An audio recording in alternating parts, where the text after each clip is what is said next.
of COVID-19 and almost 250,000 deaths have now been reported to WHO. Since the beginning of April, an average of around 80,000 new cases have been reported to WHO every day. But these are not just numbers. Every single case is a mother, a father, a son, a daughter, a brother, a sister, or friend. Although the number of cases reported from Western Europe is declining, more cases are being reported every day from Eastern Europe, Africa, Southeast Asia, the Eastern Mediterranean, and the Americas.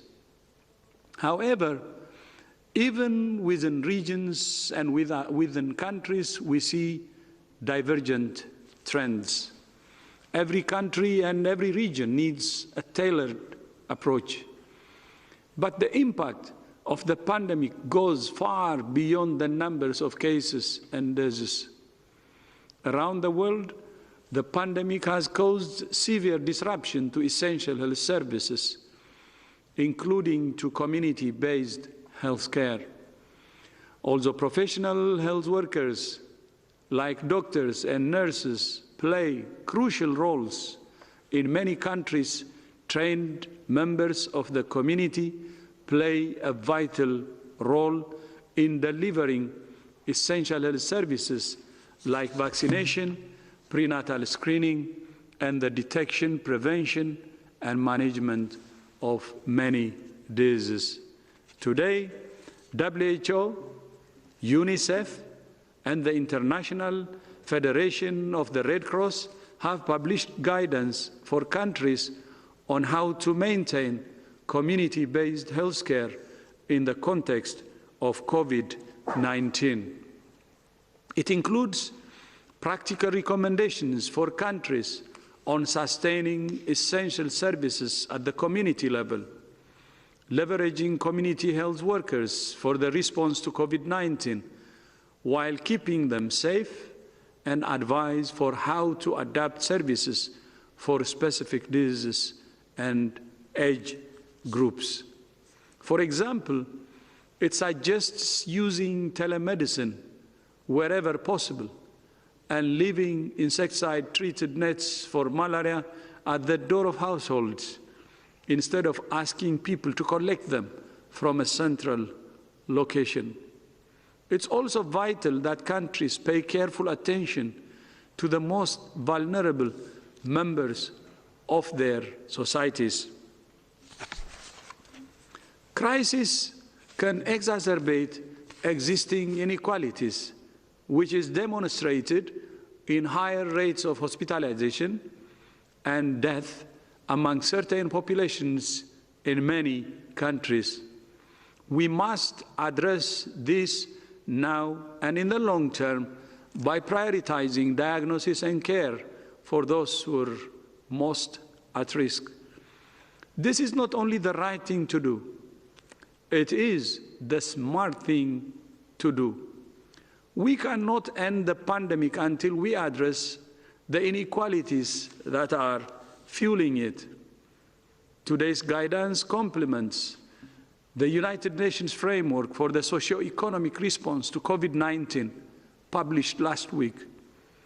The framework lays out a recovery roadmap for countries to protect lives and livelihoods. I repeat, lives and livelihoods, and get businesses and economies up and running again as soon as possible. Importantly, the framework takes a health-first approach, recognizing that strong and resilient health systems must be the foundation of recovery in all countries. As more and more countries consider how to ease the so-called lockdown restrictions, I want to reiterate the 6 criteria that WHO recommends countries consider. First, that surveillance is strong, cases are declining, and transmission is controlled. Second, that health system capacities are in place to detect, isolate, test, and treat every case and track minimized in special settings like health facilities and nursing homes. Fourth, that preventive measures are in place in workplaces, the schools, and other places where it's essential for people to go. And fifth, that importation risks can be managed. And sixth, that communities are fully educated, engaged, and empowered to adjust to the new norm. The risk of returning to lockdown remains very real if countries do not manage the transition extremely carefully and in a phased approach. The pandemic has highlighted the importance of strong national and subnational health systems at the foundation of global health security and universal health coverage. Strong and resilient health systems are the best defense not only against outbreaks and pandemics, but also against the multiple health threats that people around the world face every day.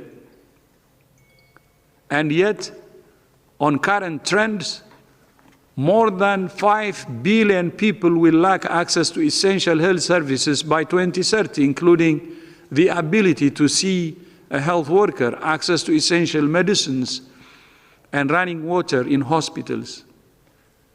Gaps like this don't just undermine the health of individuals, families, and communities. They also put global security and economic development at risk. The world spends around US 7.5 trillion on health each year, almost 10% of global GDP. But the best investments are in promoting health and preventing disease at the primary healthcare level, which will save lives and save money. Prevention is not only better than cure, it's cheaper and the smartest thing to do. The COVID-19 pandemic will eventually recede, but there can be no going back to business as usual. We cannot continue to rush to fund panic, but let preparedness go by the wayside. As we work on responding to this pandemic, we must also work harder to prepare for the next one. Now is an opportunity to lay the foundations for resilient health systems around the world, which has been ignored for long. That includes systems to prepare, prevent, and respond to emerging pathogens.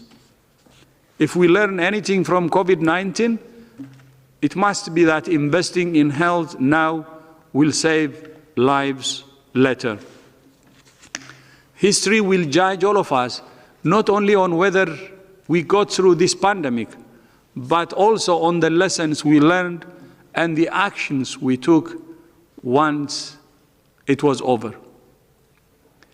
And then before I end, I will just repeat something that I said many times. The antidote for this pandemic is national unity and global solidarity. Together, we will defeat COVID-19. I thank you.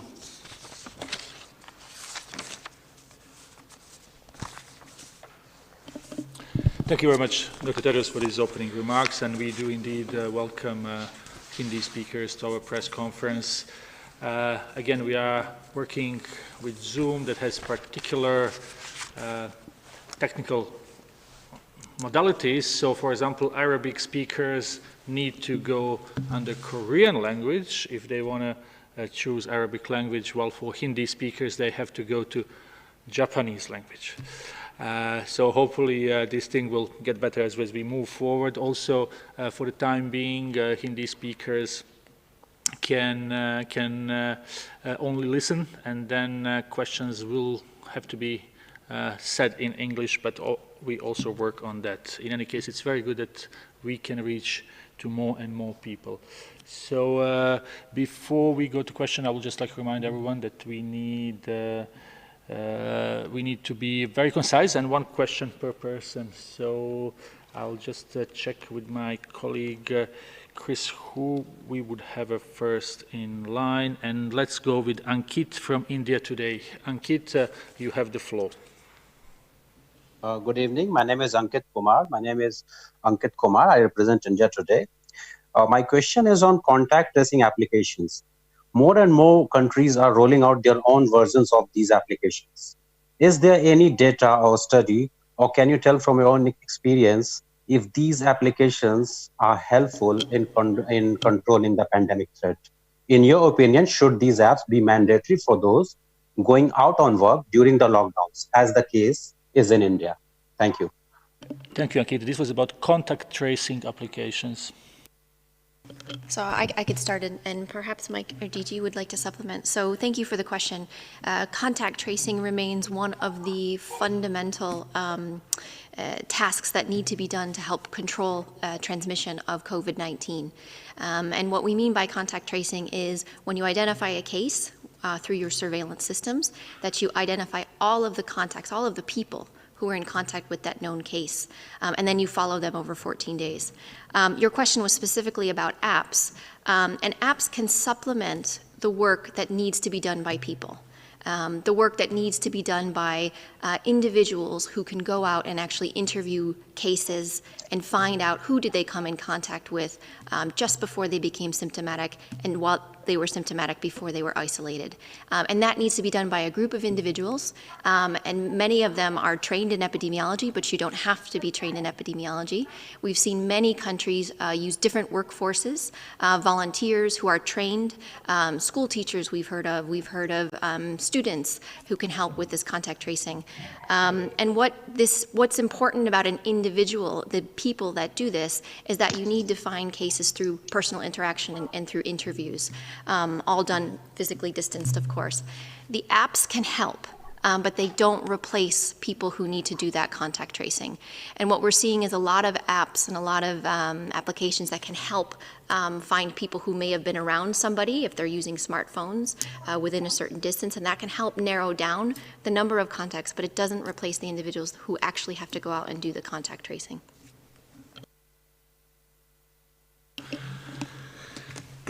Yes, just in supplement, there are different applications out there, and many countries have developed them, many consortia have developed them, and in academia and the private sector.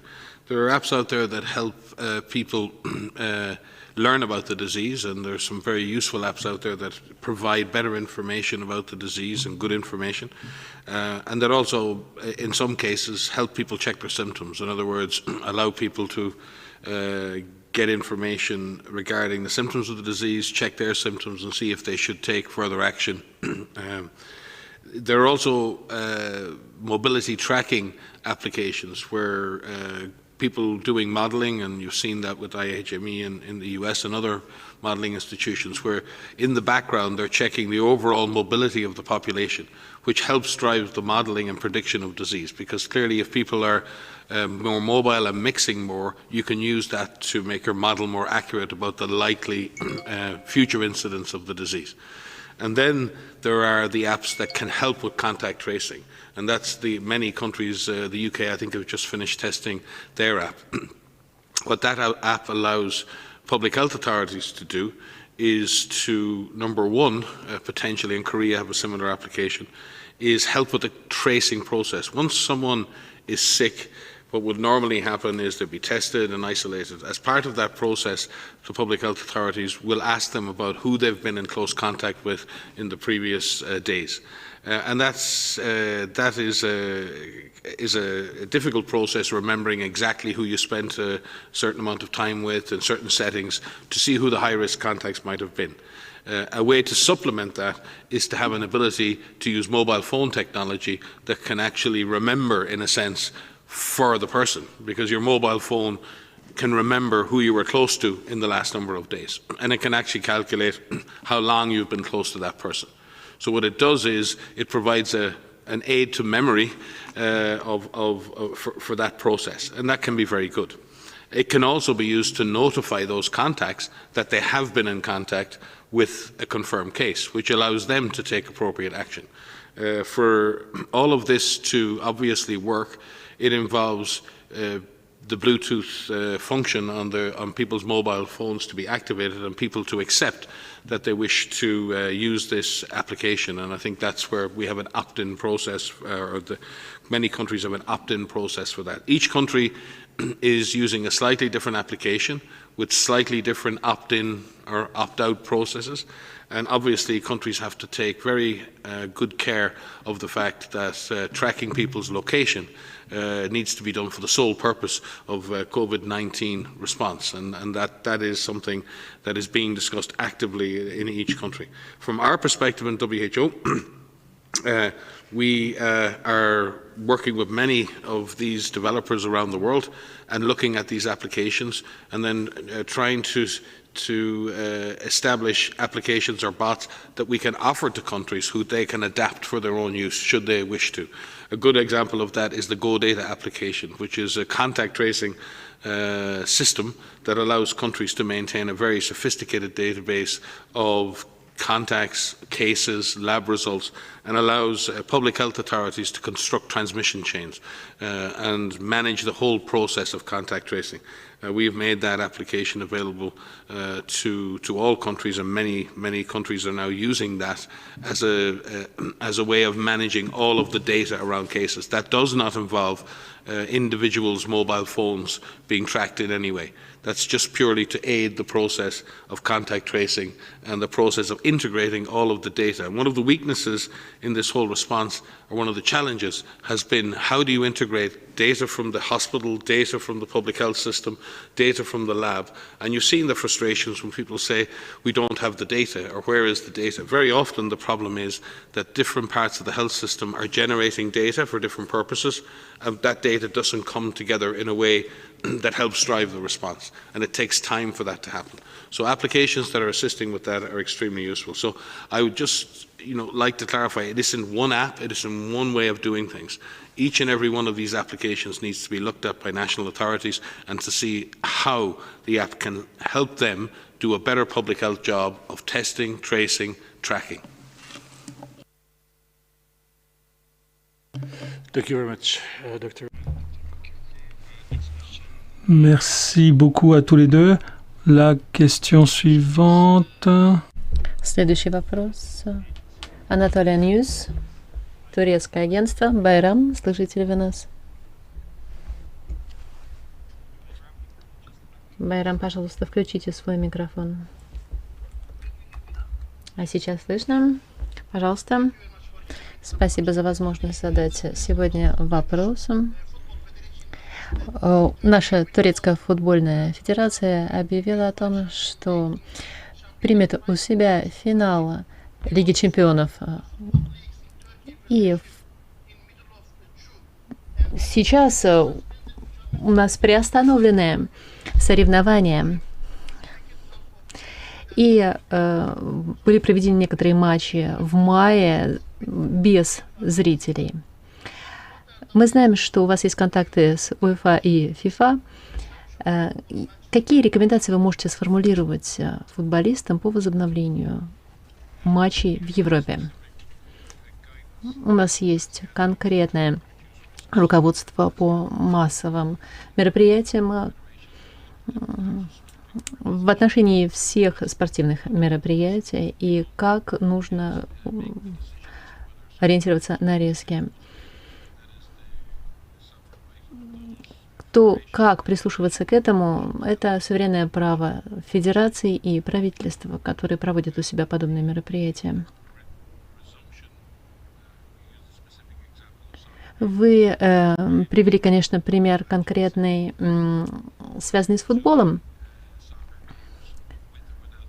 Футбол Да, такие соревнования бывают и со зрителями, и... Pour assurer la sécurité des différentes personnes. Donc la question est de savoir quels sont les risques, comment est-ce que ces risques sont gérés, et ensuite quel est le processus qui nous permettra d'y parvenir. Et donc je crois qu'il faudrait avoir des informations spécifiques pour la Turquie, pour l'Allemagne, et pour voir quelles sont les mesures de limitation des risques qui ont été adoptées. Et je pense que si les gouvernements, les fédérations de ces pays nous posent la question, eh bien nous sommes tout à fait prêts à leur donner à la fois nos conseils et nos avis. Merci. Thank you very much, Dr. Ren. Большое спасибо. Насколько я понимаю, у нас возникли проблемы с стримингом на некоторых языках. Надеюсь, что мы будем в состоянии решить нашу проблему.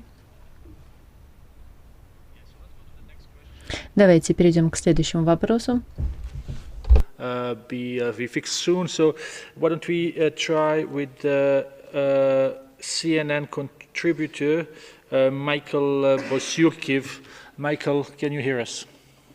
I can hear you. Can you hear me? Yes, please ask your question, and we are trying to sort out the issue with the languages. It's all right now, actually. The problem's been corrected. Thank you. Thank you for taking my question, and greetings from Vancouver Island. Dr. Tedros, Prime Minister Trudeau was one of the last world leaders to indicate that he'd like to examine the timeline for the declaration of the global public health emergency. And I wanted to ask you, in 2015, an independent panel of experts that included members of the Harvard Global Health Institute and London School of Hygiene and Tropical Medicine, well, they recommended that WHO consider handing over its declaration responsibility and that there be establishment of a new global health committee within the UN Security Council. I'm wondering, given the criticism of the White House and concerns of other world leaders, would WHO consider a reform to that extent, at least to tamp down some of the concerns and criticisms coming from world leaders? Thank you. Yeah, thank you. On assessments, I know WHO has a culture of assessing issues, and it has a process called after action review. And WHO actually wants any assessment more than anyone. And we will do the assessment when the time comes, and what we call the after action review. So we will see what happened based on the timeline when we do the assessment. But now I call upon the world to focus on fighting the fire, because while fire is raging, I think our focus should not be divided, and we should really focus on fighting the fire and saving lives. I thank you.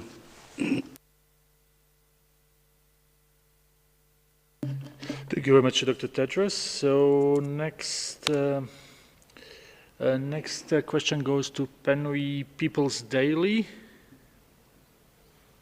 Please unmute yourself if we can. Well, do we have someone from Penui People's Daily? Okay, so then we will go to the next one. Let's go to Jamil Chade, our friend based here in Geneva, representing a number of Brazilian press. Jamil, please. Tarek, thank you very much. This is Jamil Chade. My question in Portuguese. Sr. Tedros. Dr. Tedros, my question is about the specific situation of the city of Manaus in Amazonia, which has a very high number of cases, and the prefect of the city is calling for international aid. And there's a great deal of concern on this issue in Amazon. And is there any specific aid from the WHO for Manaus and the Amazon region?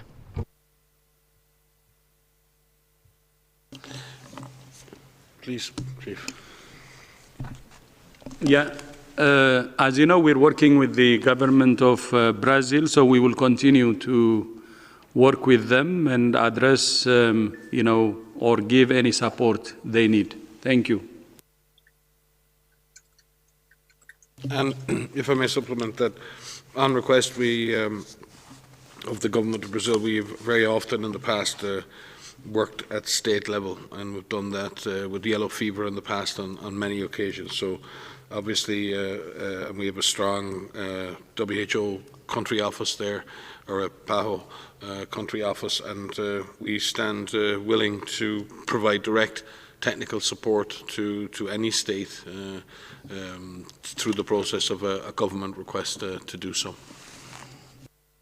If I could just add, it's not specific to Brazil, but just to say that in this new normal that we're in right now, where we're not able to travel, we're not able to get to all of the places that we would like to get to, we're finding new ways in which we can try to provide support to countries. And in some countries, we're doing these virtual missions where we have a set agenda and meetings where we're having these missions over Zoom, over Skype, over whatever platform that we have.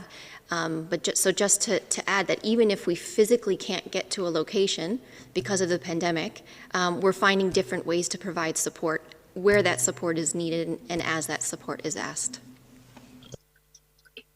Thank you very much. Next question is for Wall Street Journal. We have Lucas on the phone. Lucas, please unmute yourself. Hello, can you hear me? Yes, it's okay. Okay. I think my question probably goes to Dr. Tedros.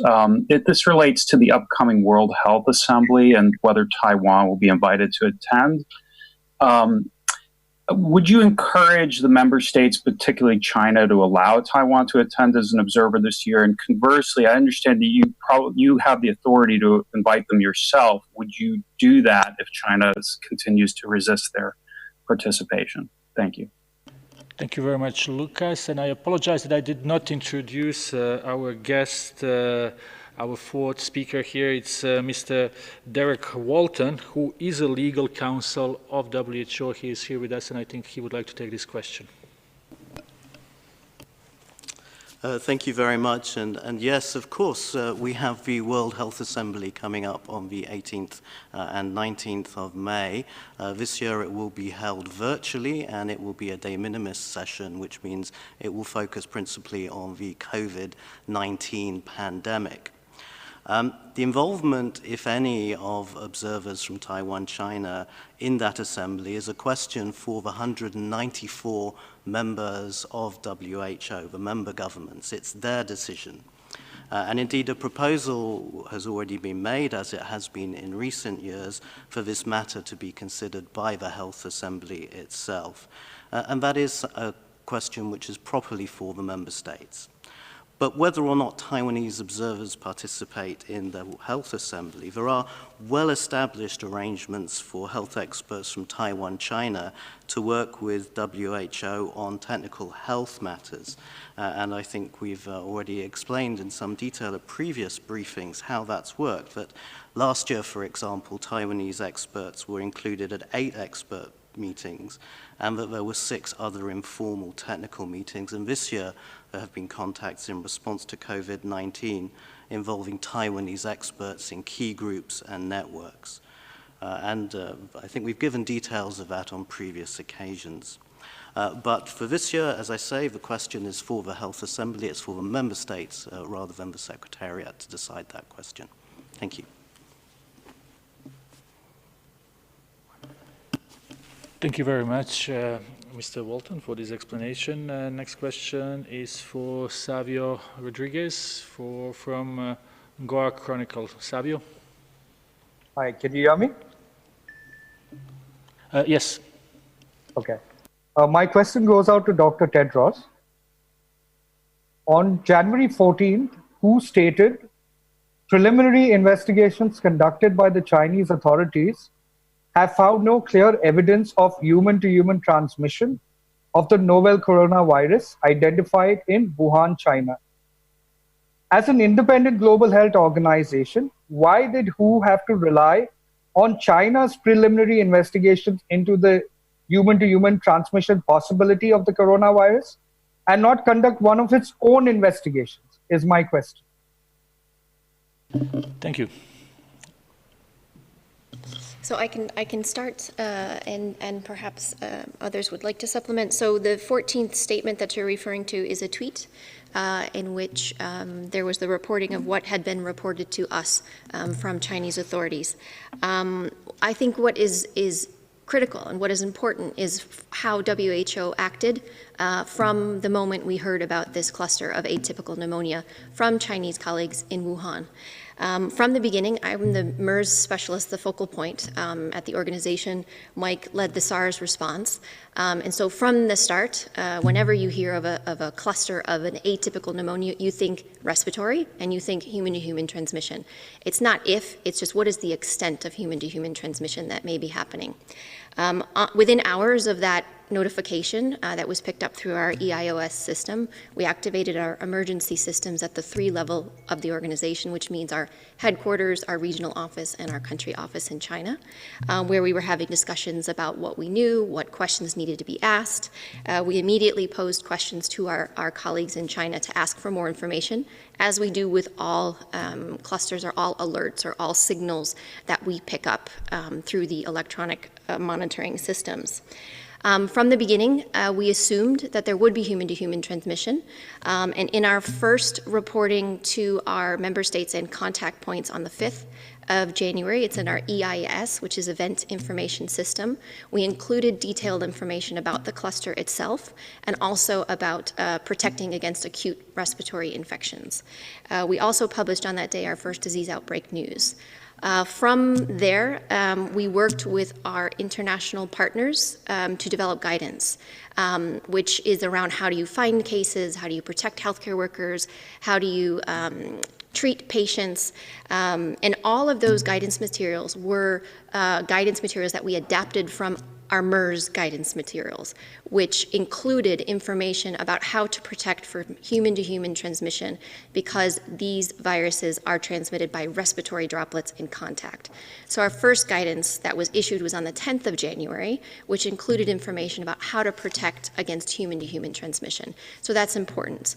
I did a press conference on the 14th where I did this with Tarek, I described what we knew, and at the time there were 41 confirmed cases.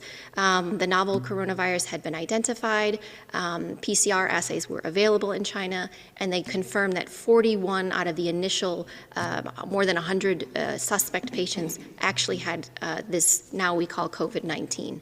But at the time we were calling it a novel coronavirus. And so in those 41 cases, described that there may be human-to-human transmission, mainly among close contacts. It's very important that you understand that we receive information from our member states, but we also go back and ask lots of questions. We always do this. It's not unique to this particular situation or unique to China. And we base our actions on what we know and what our experience is with other similar pathogens, other similar situations.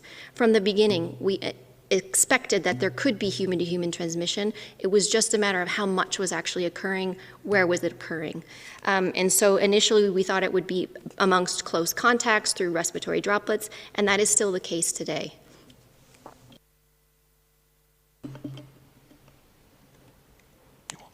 Thank you very much.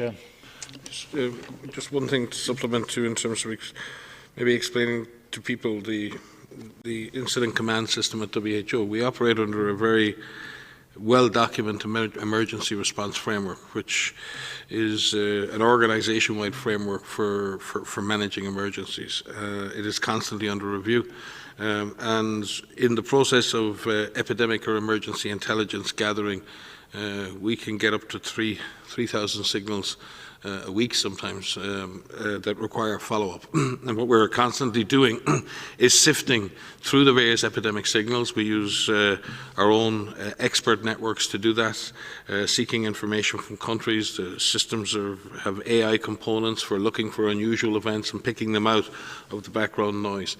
For many outbreaks that occur, we would generally wait for some level of confirmation of the disease before triggering our incident management system for that specific event. We follow every event, but for certain events, we trigger the IMS. The IMS is a special mechanism that creates a special and dedicated multidisciplinary team across the 3 levels of the organisation and ensures that that event gets a dedicated response for the amount of time it needs to bring the event to an end and to support our member states in that response. That incident management system was established for this event without a diagnosis of the disease, without the virus being known, on the 1st of January. And that IMS has remained in place every single day and has operated as one entity across the 3 levels of the organisation since that day. So just 1 minute. I think it has been covered properly, but wanted to clarify one aspect.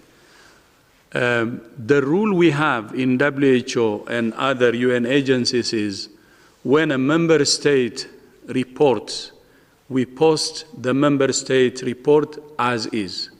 So what we did on January 14 in the Twitter is we posted China's report as is. That doesn't mean that we agree or we disagree. We're just reporting what came. Sir, where are you from? The person who asked the question? From India. So if India reports, we post India's report as is. If my own country, Ethiopia, reports, we post the report that came from Ethiopia as is. And we treat the same way all 194 member states.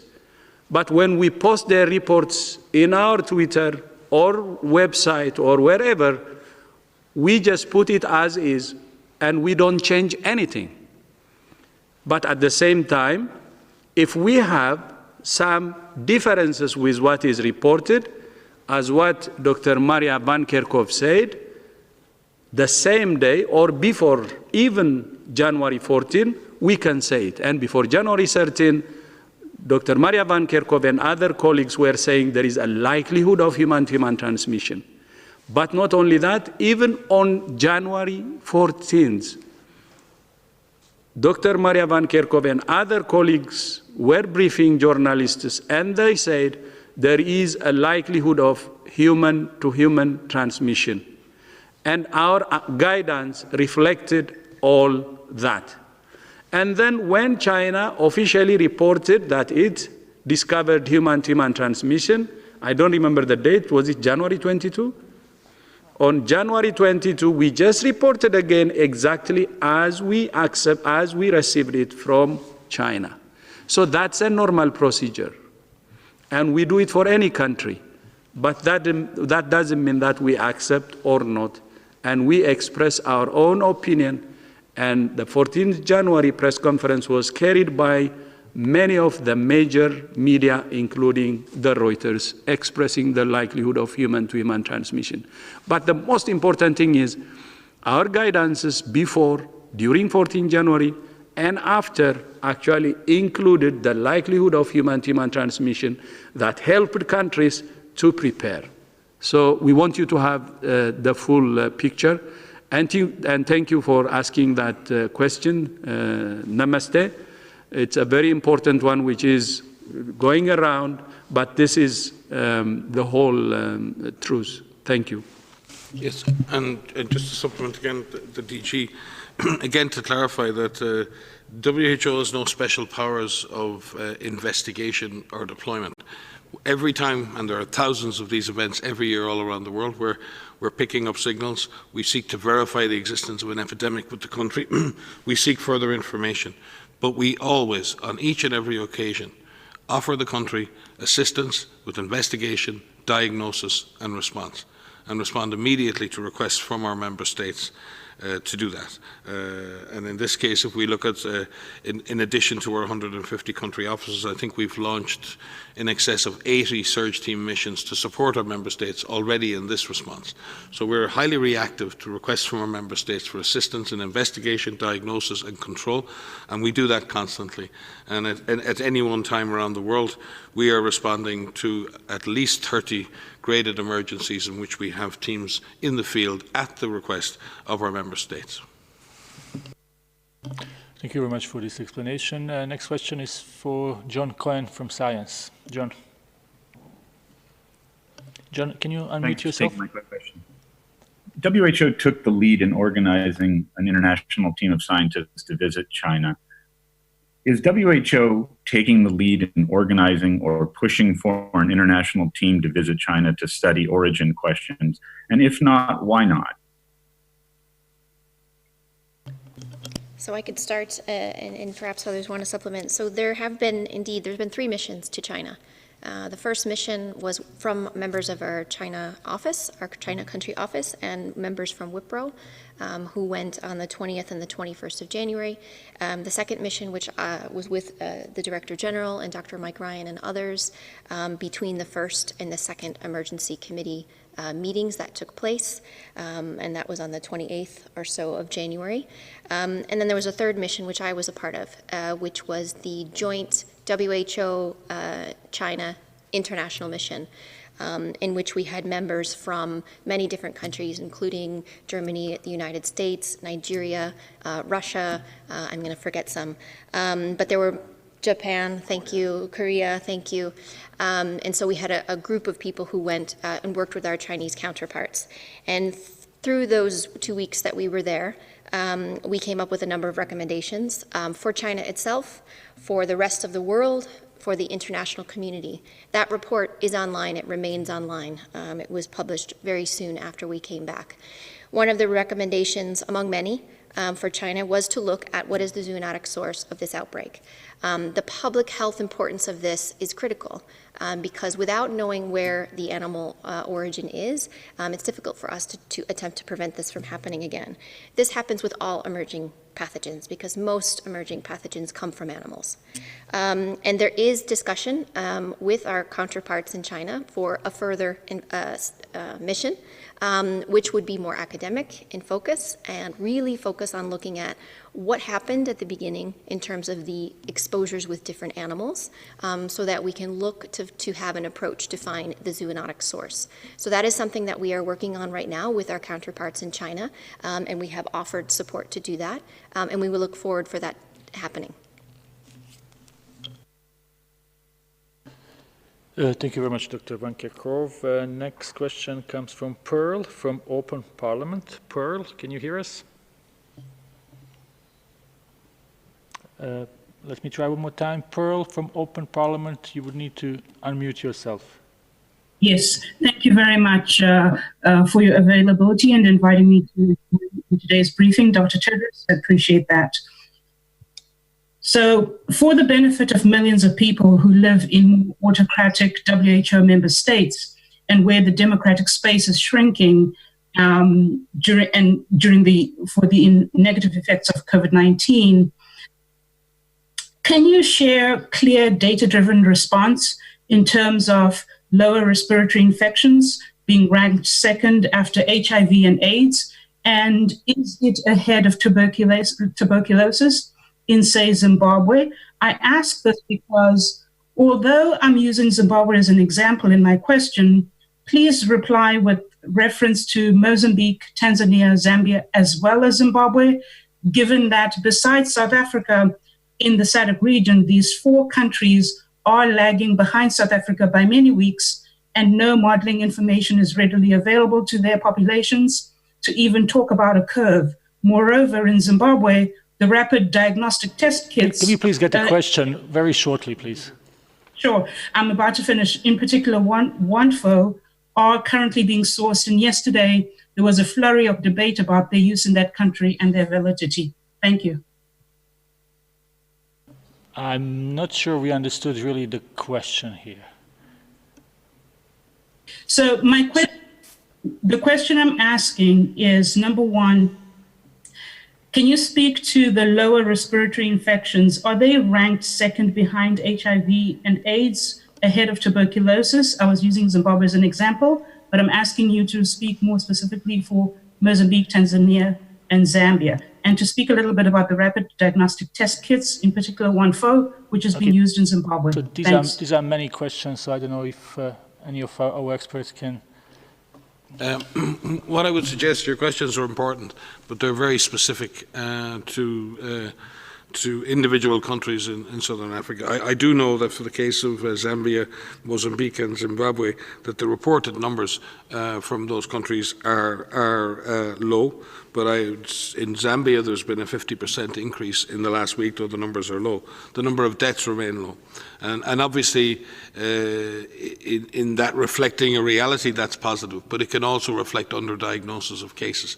So what I would suggest is, given the detail of your questions, that we can try to answer them in writing to you and give you the level of detail that you actually need. Because to compare, I don't frankly know the background TB rates in those 4 countries off the top of my head, and certainly for HIV and other things. But we would be delighted to answer your question directly, and if you can send an email to Tariq and the media team, we'll be very happy to engage with you directly, and I'll be happy to do that personally.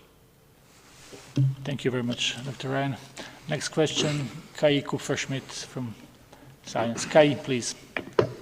Tariq, thanks a lot. Thanks for taking my question. I'm just wondering, I mean, given that you're the World Health Organization, if you look at the global situation at the moment, can you give us an idea of what the places are at the moment, or the populations that, that right now, you think are seeing, worrying trends, and where you think, the response needs to ramp up? So that's an important question, but that question needs to be dissected because there are countries, staring at a map as I talk to you, there are countries that are seeing increasing in reported numbers of cases over time. And when we see that, that's a worrying trend. But on the other hand, many countries that are seeing increases in cases have ramped up their testing. And so I don't want to equate countries that are seeing an increase in testing or an exponential growth or a rapid increase as a negative thing. It's not good in terms of seeing cases, in terms of transmission, but I don't want to equate that with something that is wrong. I want to equate that with countries are working very hard to increase their ability to find the virus, to find people with the virus, to have testing in place to identify who has COVID-19, and who are putting into place what they need to do to care for those patients. The recommendations that we have for all countries remain the same. Our recommendations include finding all cases, testing cases, caring for cases in the appropriate settings, depending on the severity of their symptoms.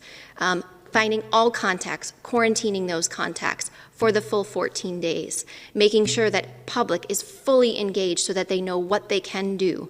There is some question about the use of lockdowns or these public health measures. Many countries have had to put those in place because the transmission has increased so rapidly that they were forced to do that. What we have had to do is put guidance out to support countries in lifting those measures, which needs to be done in a controlled way because this virus likes to find opportunities to spread. And if these lockdown measures are lifted too quickly, the virus can take off. And that's a worry that we have. But the question about countries finding cases should not be seen as a negative thing. It should be seen as a positive thing, and we need to support countries through these incredibly difficult times. And as you find cases, the only way to control and suppress this virus, this COVID-19, is to actually find them, quarantine those contacts, isolate the cases, and it will be brought under control. And if I could just supplement, certainly areas that I would be particularly concerned about, and it's not based on the absolute numbers, but it's based on the underlying vulnerabilities of populations and also the underlying weaknesses of the health system. And this is particularly acute in areas where there's existing humanitarian crisis. And remind you that there'll be an update to the global humanitarian response plan for COVID-19 tomorrow, which we greatly welcome. And when we look at those numbers, and again, they may be small numbers, but again, we've seen in Afghanistan a 76% increase in cases, but also what we're seeing is deaths beginning to increase there, by over 60%. Sudan, has a 145% increase in the last week, but also tracking increase in deaths of 80%. Palestine similarly with the 100% increase in deaths in the last week. Yemen has a very small problem in the sense of the number of cases that have been reported, but we believe that the virus is spreading at community level, and we need to focus on providing essential health services and COVID-19 services to all people in Yemen, as we do to all people in Syria, and working across lines and ensuring that we are getting and reaching all people within borders, regardless of the different conflicts that are ongoing, is becoming an increasing challenge for the humanitarian organizations. There are other concerns in South America, Central America. There are countries still like Peru and Ecuador that have experienced increase in cases. But again, as Maria said, some of this is down to better testing, and we're seeing more cases. We need to be tracking the proportion of tests that are positive as a way of better tracking that, but also tracking the number of deaths is a good way to really look at that impact. We've also seen in Europe and Western Europe a fundamental decrease in the number of cases, but we have seen a consequent, or not a consequent, but an associated increase in the number of cases reported in places like the Russian Federation. So each region, South or the Western Pacific areas, have a relatively are on the downward trend, like Korea and others. But then we do see in South Asia, in places like Bangladesh and India, some trends towards increase. So it's very difficult to say that any particular region is improving or disimproving. There are individual countries within each region that are having difficulties getting on top of this disease, and I am particularly concerned about those countries that have existing ongoing humanitarian crises. Haiti is another one that comes to mind that I would be very concerned about. We need to focus on ensuring that the most vulnerable people in the world get prioritized assistance in this response. Thank you very much. We have time for one or two more questions. Now I'm calling on Hilary from Business Insider. Hilary, if you can hear us and unmute yourself. Hi, can you hear me? Yes, please go ahead. Great. Yeah, thanks for taking my question. I just wanted to talk about a couple of new reports coming out of France and Florida, some new evidence in scientific journals and via public health departments that there might have been some of the first COVID cases in those places as early as late December. And I'm wondering if, kind of given the speed of global travel these days, if you think countries around the world might have taken a more aggressive approach to some early testing and assumed the virus might have been spreading in their countries earlier. Thanks for this question. I'm not aware of the report from Florida that you mentioned, but I am aware of the a recent paper that came out. It was published yesterday or overnight on a sample from an individual that tested positive by PCR for now known as COVID-19 on December 27th. In this paper, the authors themselves say that it could be a false positive, but assuming it's not, it is possible that this individual may have had COVID-19 in December. This was about a month before the first cases were reported in France. We need more information about this particular case, if this is a case, to find out the different types of history that this individual may have had. It is possible that there could have been a case in France as early as December. The first symptom onset of the cluster in Wuhan was on the 1st of December. So it is possible that someone may have traveled from Wuhan in the month of December and traveled to other locations, but I don't want to speculate. It's really important that we look further into this. The second thing to mention is that some countries are now utilizing their influenza-like illness and their severe acute respiratory illness surveillance system, which has been established across more than 100 countries for influenza. And they're using those samples prospectively. It started in week 9 of this year and is happening now. And they're testing a subset of those for COVID-19. And that's important because you look for additional cases. Some countries may look backwards difference and may look at some of those samples that were stored in January or in December and may retest those. So it's possible that we may see some of those samples testing positive for COVID-19, but we need more information from the countries. We need to understand why this individual was tested and how this individual was tested before we can really put this into context. And if I could supplement, in terms of understanding emerging diseases and new pathogens, what very often happens is that usually astute clinicians or others notice something unusual. They either notice an unusual syndrome.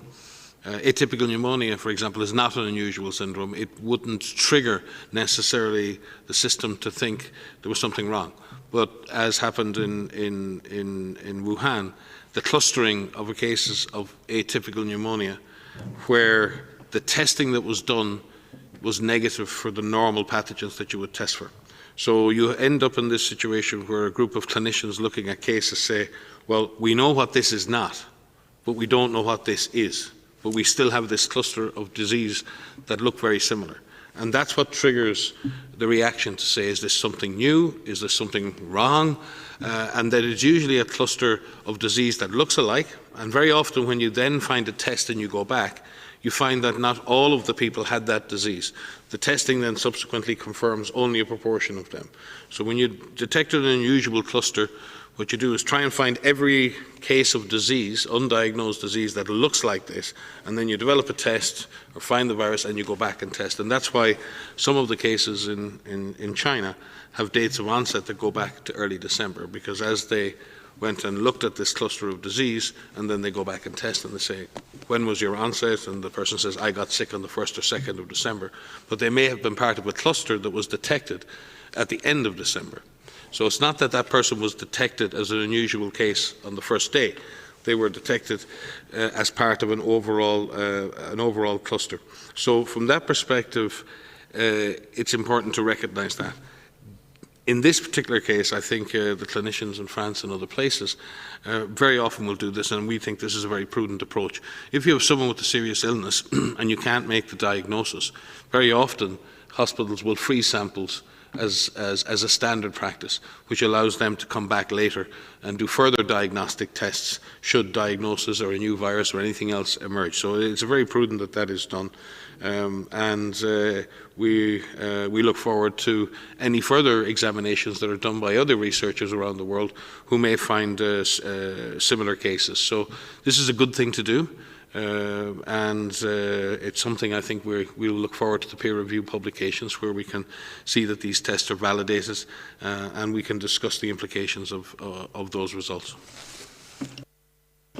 Thank you very much. So we will go to last question for today, and that's Gabriela Sotomayor from Mexican news agency. Gabriela, if you can hear us, please go ahead. Sí, muchísimas gracias. Yes, thank you very much for taking my question. I'm going to ask in Spanish.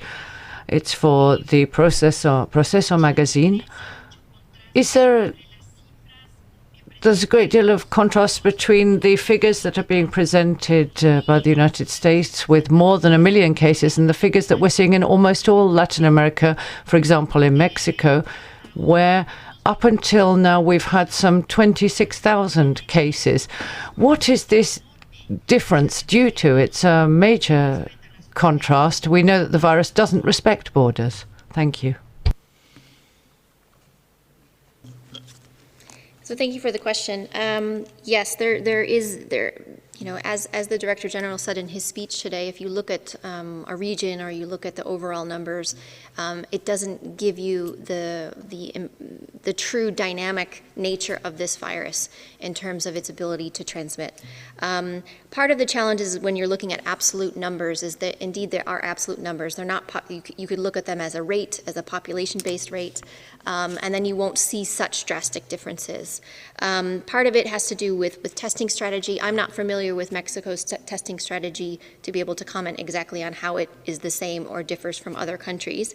But the numbers of countries that come from cases have to do with the epidemiology and how well it transmits, how hard countries are looking and are able to test. But we really should be comparing rates as opposed to absolute numbers. And if we look at the rates, and I'm looking at a map, I don't have the rates calculated in front of me, it doesn't look as different as these absolute numbers with more than 1 million cases in one country and 26,000 cases in another. Thank you very much, Dr. Van Kerkhove. We will conclude this press conference, and I would like to thank interpreters who were with us today. Also apologize for some technical issues I understand we had on streams. The audio file will be sent shortly and transcript will be posted tomorrow. I wish everyone a very nice evening. Thank you, Tariq, and thank you all for joining us, and see you on Friday. Thank you.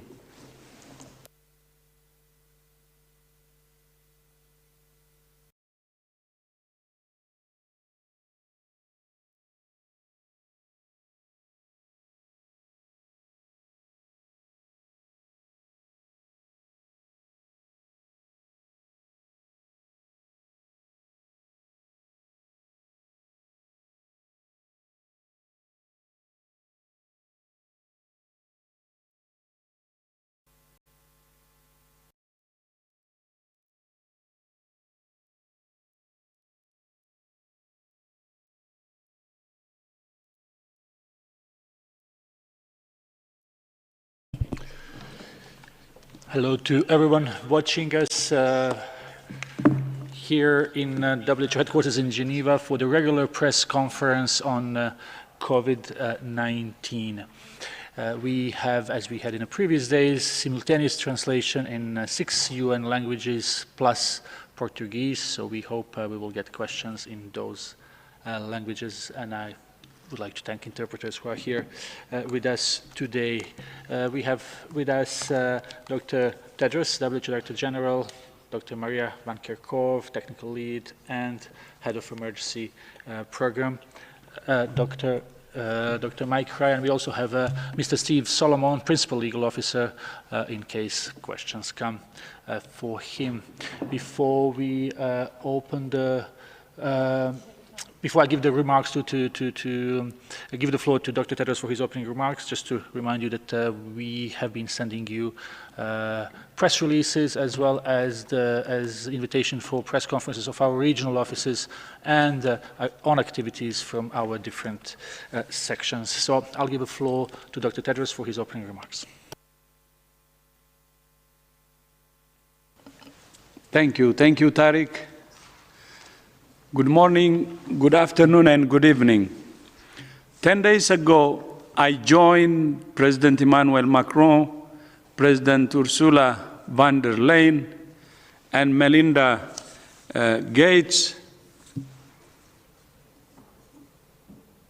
to launch the SET Accelerator to support the development, production, and equitable distribution of vaccines, diagnostics, and therapeutics against COVID-19. Today, leaders from 40 countries all over the world came together to support the SET Accelerator through the COVID-19 Global Response International Pledging event hosted by the European Commission. During today's event, some 7.4 billion euros was pledged for research and development for vaccines, diagnostics, and therapeutics. This was a powerful and inspiring demonstration of global solidarity.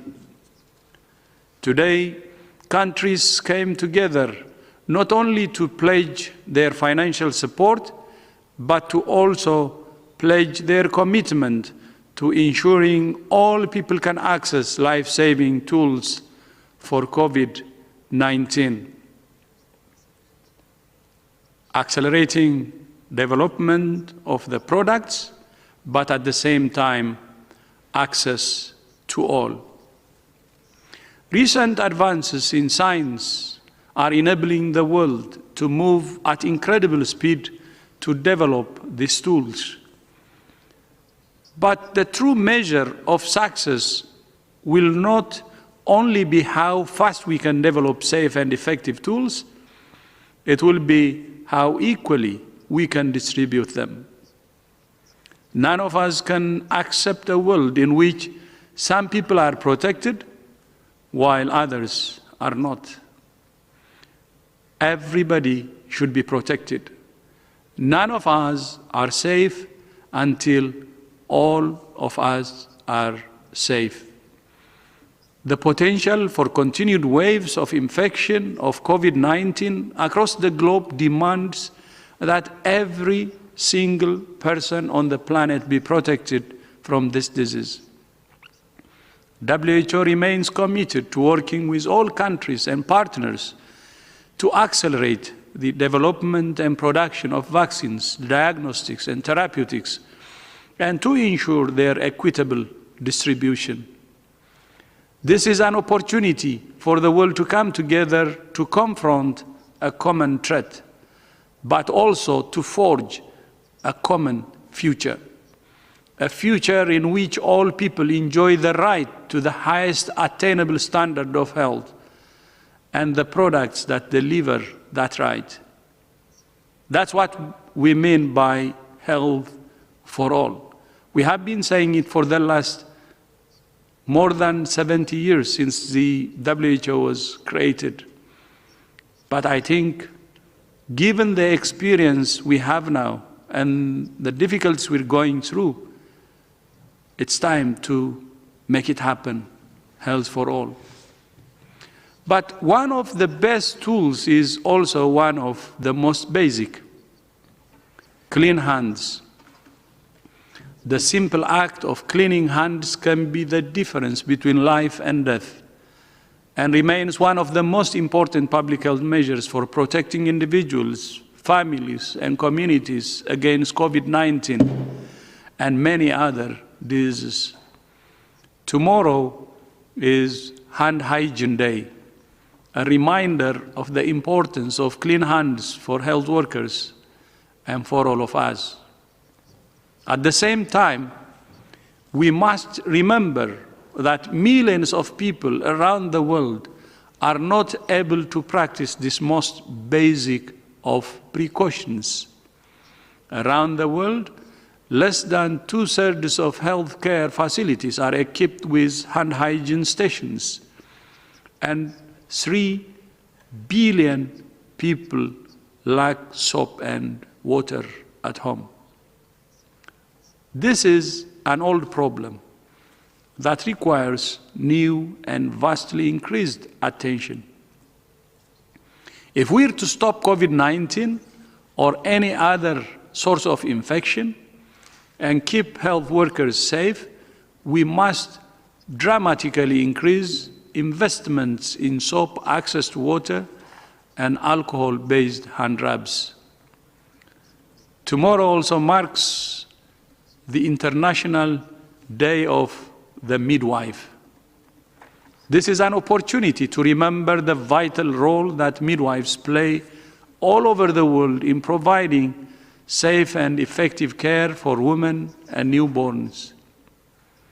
Research shows that interventions delivered by midwives can avert over 80% of all maternal deaths, stillbirths, and neonatal deaths. The service of midwives is actually a lifeline for many. Childbirth can be one of the most precious moments in a woman's life, but it can also be one of the most dangerous, as you know.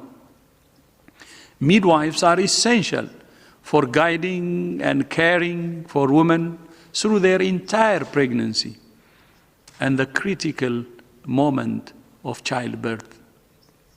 But we need more midwives in all countries, especially low-resource countries. To mark Hand Hygiene Day and the International Day of the Midwife, we're calling all people to stop what they're doing at noon tomorrow to clap for nurses and midwives and thank them for their role in delivering safe and effective care, especially during this pandemic. They're risking their life and to protect or to give life to others. Several countries are now starting to ease so-called lockdown and stay-at-home orders. But our common commitment to basic measures such as cleaning hands and physical distancing cannot be relaxed. Nor can the commitment to the tools that are the foundation of the response to find, isolate, test, and care for every case and trace every contact, and to ensure health systems have the capacity they need to provide safe and effective care for all. But just as the number of new cases and deaths is declining in some countries, it's mounting in others. That's why today's pledging event is so important. This virus will be with us for a long time, and we must come together to develop and share the tools to defeat it.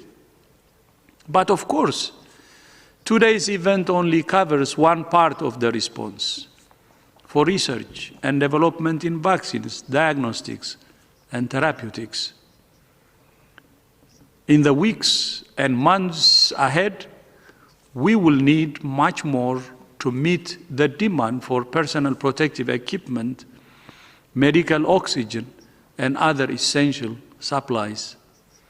Later this week, WHO will launch its updated strategic preparedness and response plan, which will provide an update of the resources WHO needs to support the international response and international and national action plans to the end of 2020.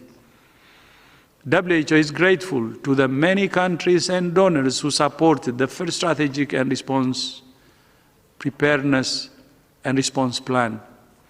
And we are also grateful to the more than 300,000 individuals, corporations, and foundations who have contributed to the Solidarity Response Fund, which has generated more than $210 million in just 6 weeks.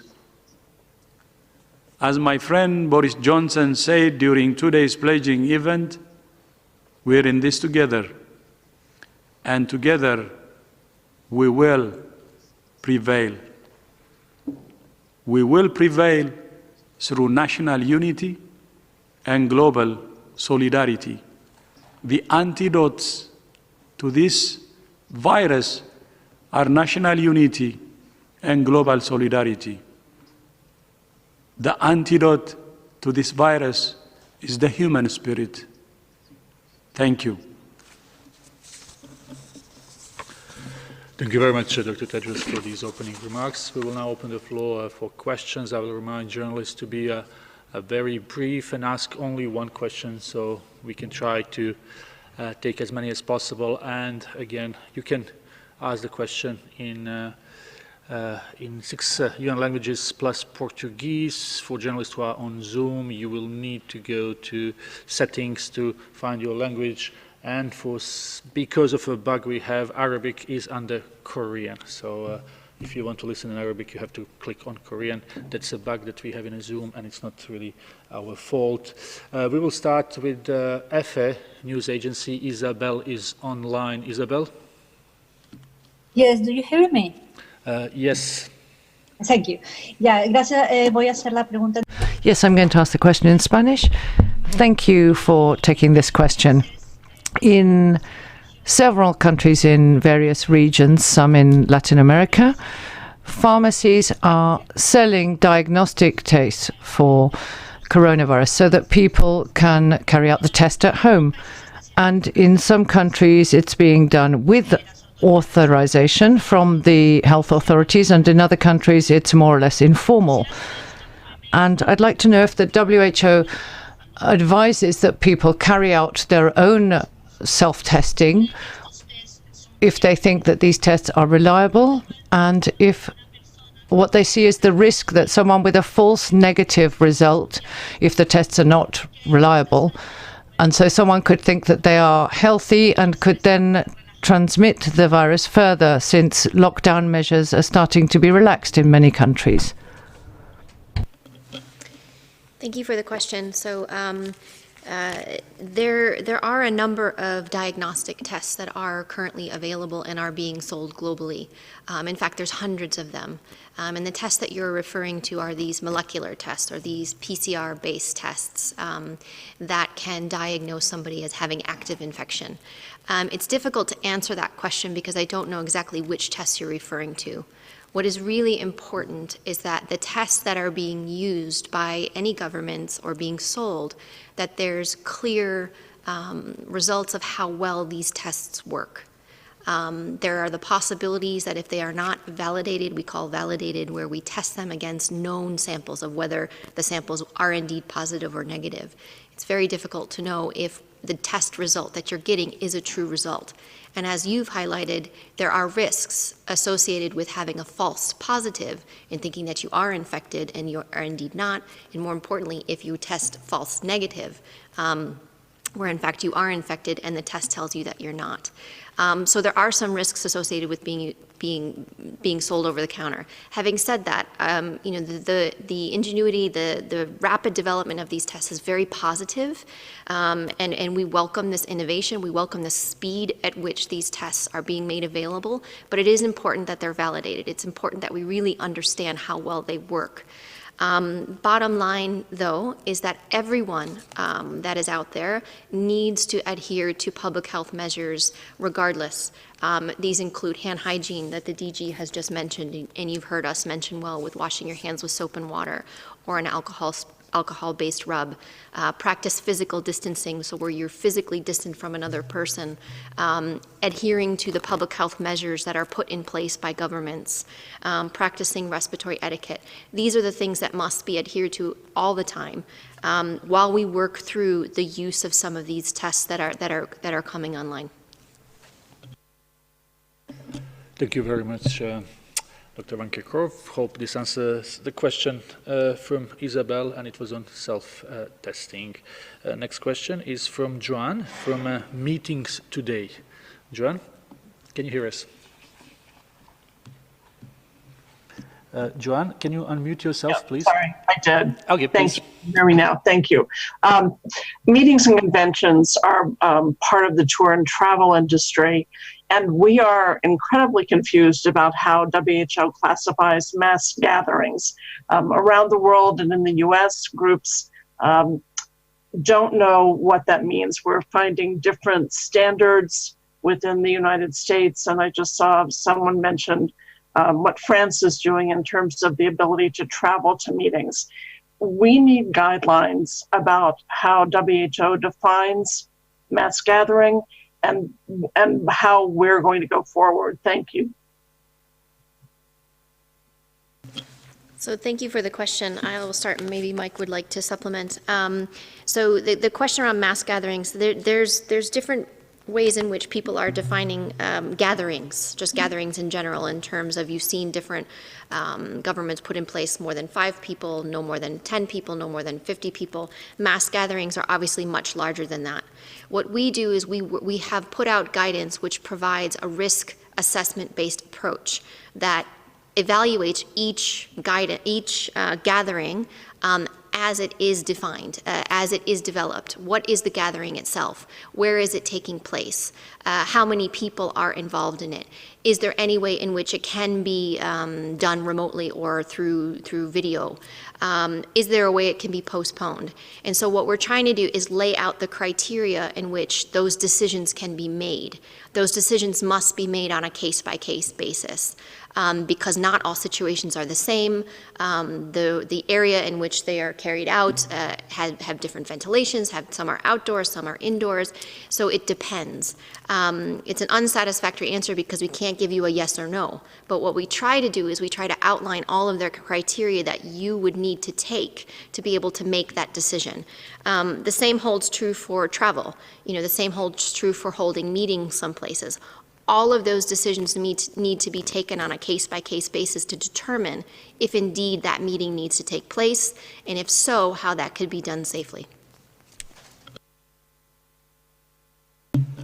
Thank you very much, Dr. Van Kerkhove.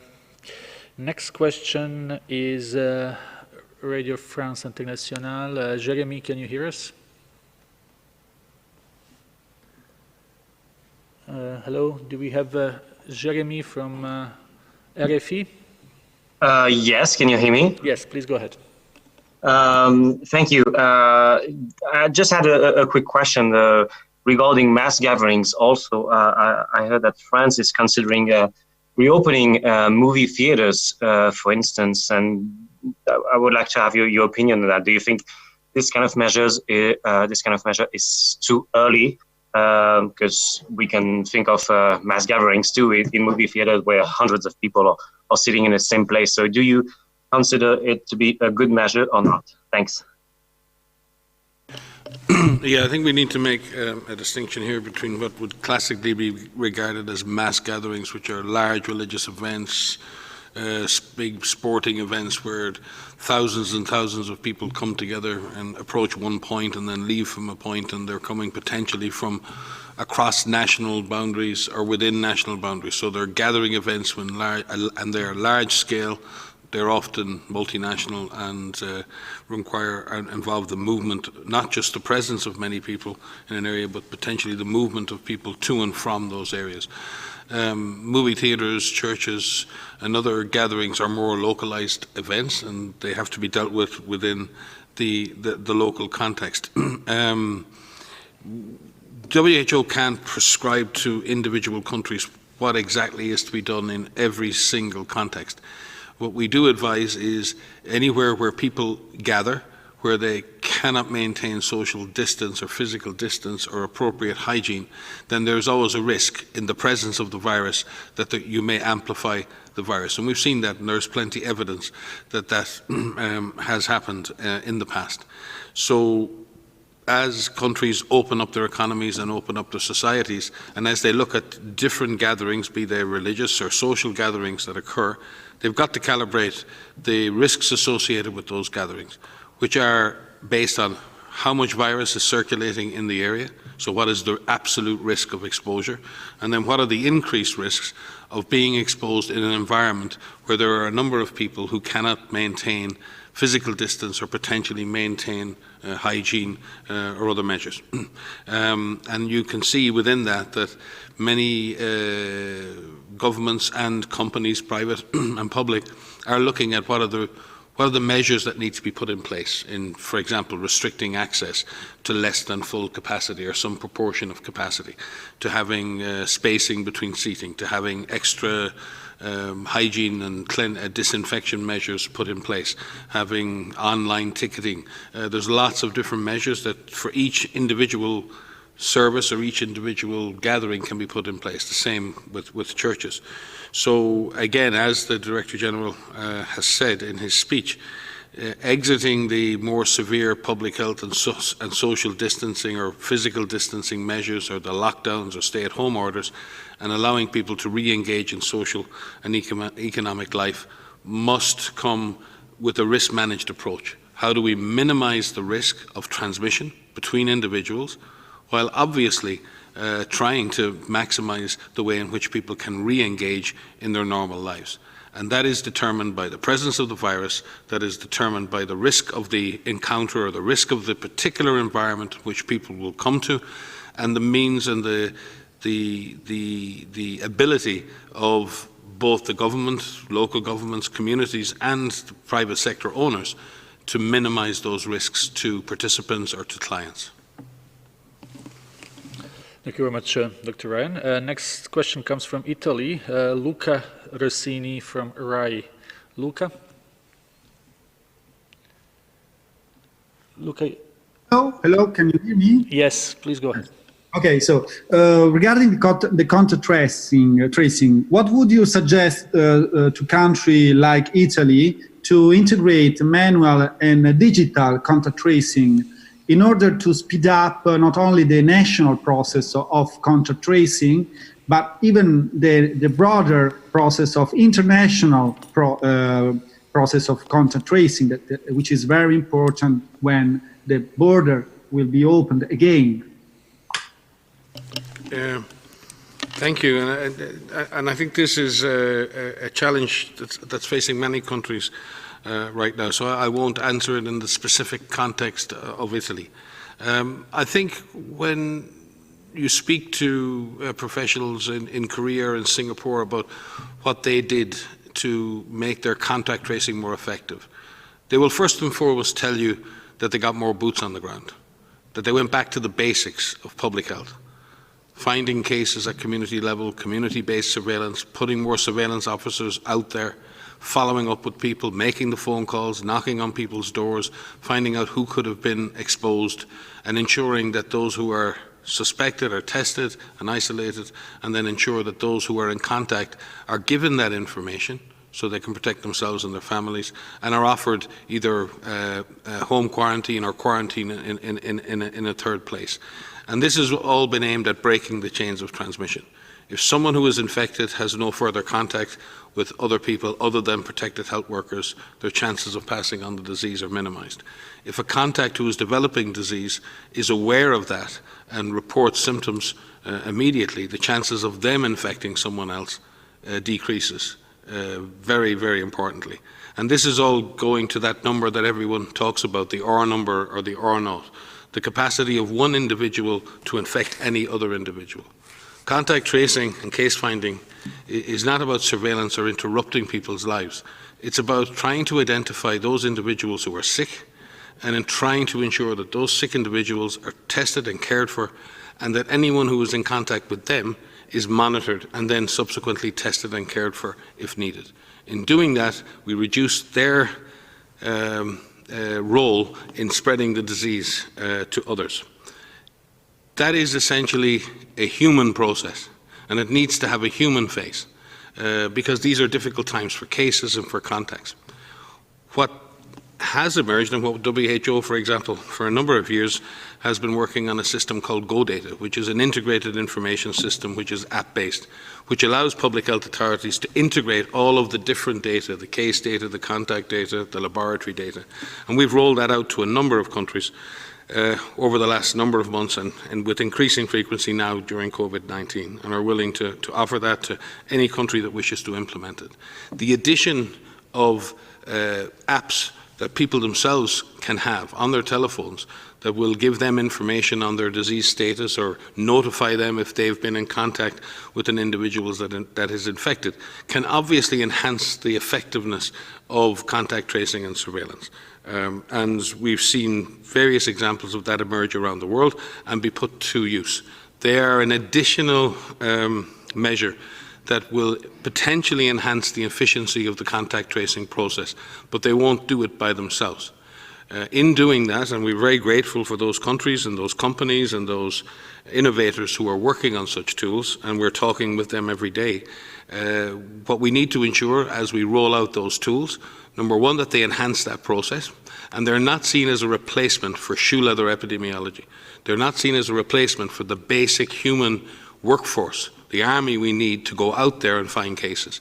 They can enhance the work of that workforce, but they can't do the work of that workforce.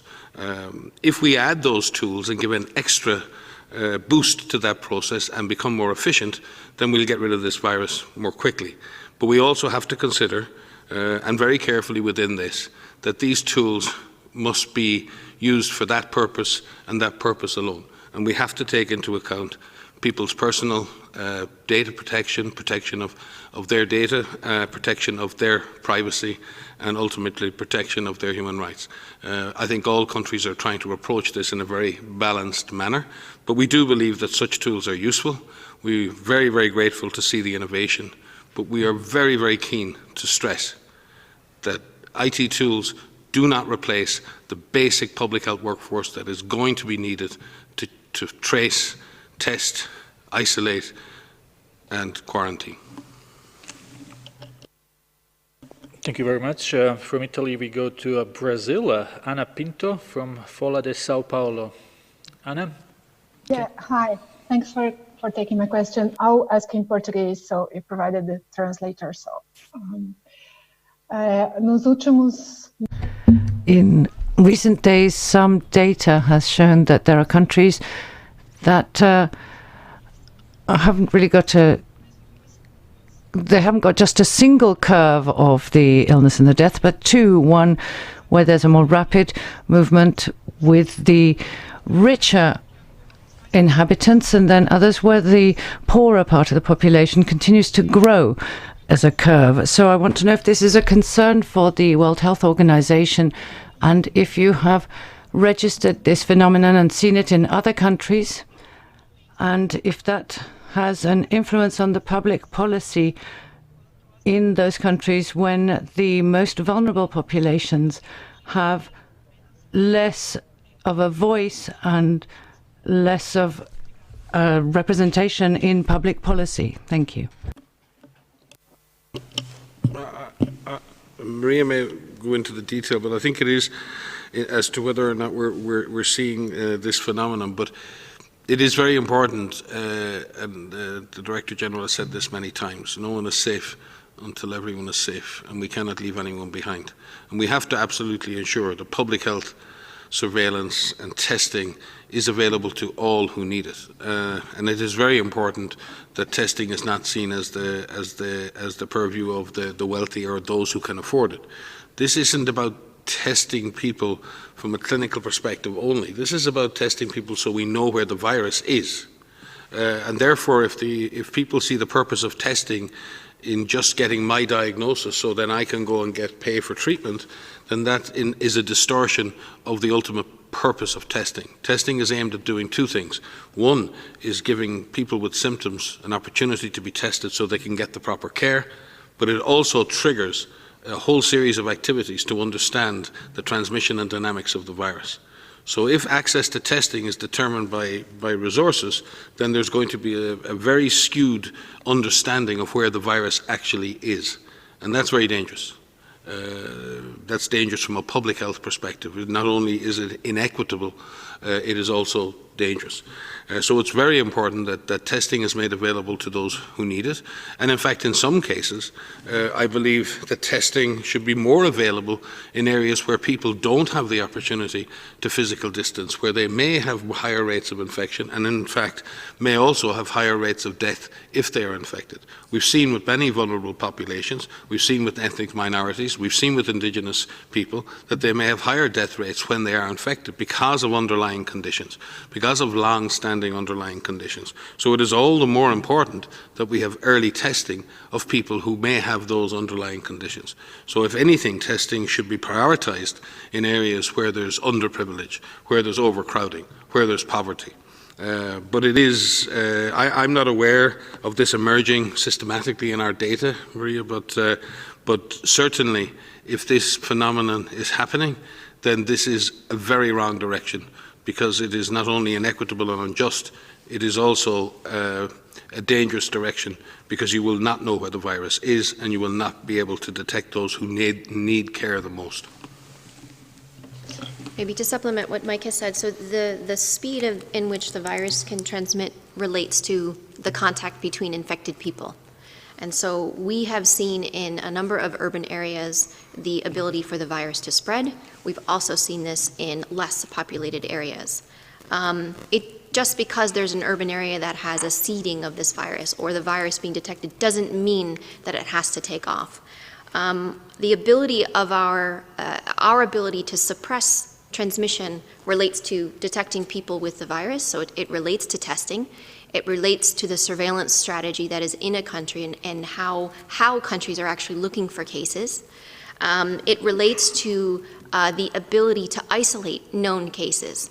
If those cases who are known are isolated in a healthcare facility and are treated, are provided care, depending on the severity of their symptoms, then they are taken out of the general population and they can't transmit to other people. If contact tracing is happening comprehensively, where contacts of known cases are identified and those contacts are quarantined, then if they develop symptoms, they're already in quarantine. They don't have the ability to infect somebody else. So it's all about the ability of this virus to find another person to infect. And if we stop that, if we break that chain of transmission, that's what we mean. We actually mean breaking the chain of transmission from one person who's infected to passing it on to another one, to pass on to another, to pass on another. If we're able to break that, then we can prevent that from transmitting further. But it is important to know how cases are being detected in a country. It's important to know how, once they are detected, how they are cared for and isolated, and if contact tracing is occurring. But just because a virus is identified in an urban area, it doesn't mean that it has to take off. And we've seen a number of countries that have been able to prevent that from happening, whether it's through the public health measures or it's through these more advanced stay-at-home orders. But it is possible to suppress transmission and to break those chains of transmission.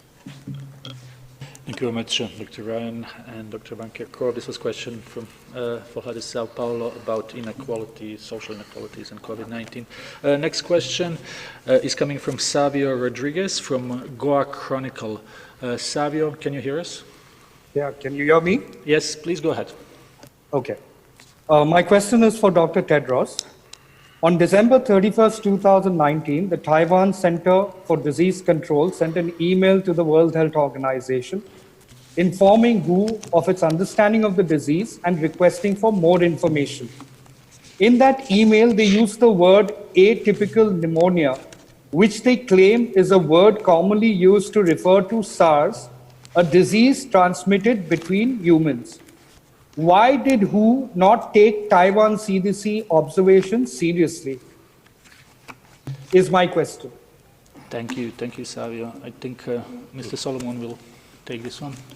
I may follow. Thank you, Tariq, and thanks very much for the question. It's appreciated because it gives us an opportunity to set the record straight, which I'd like to do right away. And then I'd also like to address questions of their participation at WHO meetings, because these questions continue to come up as well. So did Taiwan warn WHO on 31 December 2019? The answer is no, they didn't. They did send an email, but that email was not a warning. It was a request for more information on cases of atypical pneumonia reported by news sources. They sent that request through the IHR system that Taiwan, China, and all IHR focal points are part of. The email asked for more information about news reports that WHO and most public health services already knew about. Others, in fact, sent similar emails that same day, also asking for more information. These reports about atypical pneumonia cases came from Wuhan itself on the internet, and they came through a website run by ProMed. That's an acronym for Program for Monitoring Emerging Diseases. The reports were therefore already available, and the Taiwanese email just requested in very kind terms more information. Why then has this story of warning continued to circulate? Well, the answer to that is in part because of the rules for the IHR system itself. That is the electronic communication system supporting the international health regulations and its focal points from around the world. These focal points around the world are the direct channel to WHO for information about disease outbreaks. The communications are confidential in order to promote openness within the IHR system.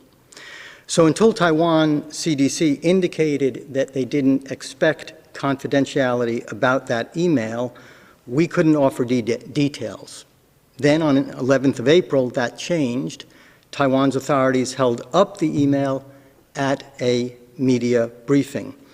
Since Taiwan has made the message public, I'll read out the full content today. It reads, and I'm quoting in full, "News resources today indicate that at least 7 atypical pneumonia cases were reported in Wuhan, China. Their health authorities replied to the media that the cases were believed not SARS. However, the samples are still under examination and cases have been isolated for treatment. I would greatly appreciate it if you have relevant information to share with us. Thank you very much in advance for your attention to this matter. Best regards." The email wasn't a warning, and it only contained information that WHO already had picked up from internet reports. It's also important to say that the Wuhan situation had already been captured by WHO on that day, 31 December 2019. WHO activated its incident management protocols the next day on January 1st, and then, along with embedded scientists from other governments, WHO began the work which continues to this day, analyzing the data and seeking additional information. On the 4th of January, WHO provided information about this situation publicly.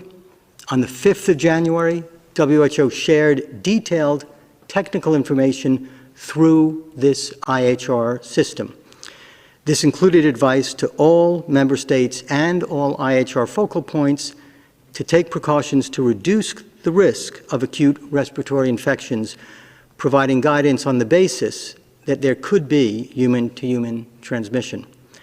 On the 10th and the 11th of January, WHO published a comprehensive package of guidance on how to detect, test for, and manage cases and protect health workers from potential human-to-human transmission based on our previous experience with coronaviruses. And as you know, there was a global press briefing on January 14th where WHO spoke about likely scenarios around human-to-human transmission. I hope that's helpful in understanding the December 31st email. We know there are also questions about Taiwan's participation in WHO expert meetings and questions about their participation in the World Health Assembly. WHO is an intergovernmental organization, meaning that countries decide how the organization is structured and on its policies. Some 49 years ago, the UN and WHO decided that there was only one legitimate representative of China within the UN system, and that is the People's Republic of China. That decision still stands. WHO is also a specialized agency of the United Nations, and as such, aligns with the UN and must do so coherently. The work of WHO staff, in line with our Constitution, is to promote the health of all people everywhere and to assist with, but not decide on, issues at the World Health Assembly. So, regarding expert meetings on technical health matters, last year, Taiwanese experts were included at 8 expert meetings, and there were 6 other informal technical meetings. This year, in response to COVID-19, Taiwanese experts are involved in key groups and networks. We've had telephone conferences with their CDC, Dr. Van Kerkhove and myself, and will do so again. And as noted, their IHR contact point links their CDC directly to WHO headquarters. In the COVID-19 response, especially, they have had notable successes, and we appreciate their contributions. Regarding the World Health Assembly, the next one will be in 2 weeks, starting on May 18th. The involvement, if any, of Taiwanese observers in that assembly is a question for the 194 governments of WHO. This is not something that WHO Secretariat has authority to decide. And indeed, 2 countries have already formally proposed that member states consider this matter at the World Health Assembly. And a final word. A lot of attention has focused on Taiwan's participation with WHO, and we understand that. We are also mindful that there are other places too that, for many different reasons, look for connections to WHO. But it is not the role of WHO staff to be involved in geopolitical issues. In fact, our principles of neutrality and impartiality exist to keep us out of those issues and to promote the role of evidence-based science in all our work. Our role, even when we operate in sensitive political areas or in complex humanitarian emergencies, is to follow the rules and policies that member states set out and, working within them, to strengthen health systems and access to health care for all people everywhere. Others may want to add to this. Thanks very much.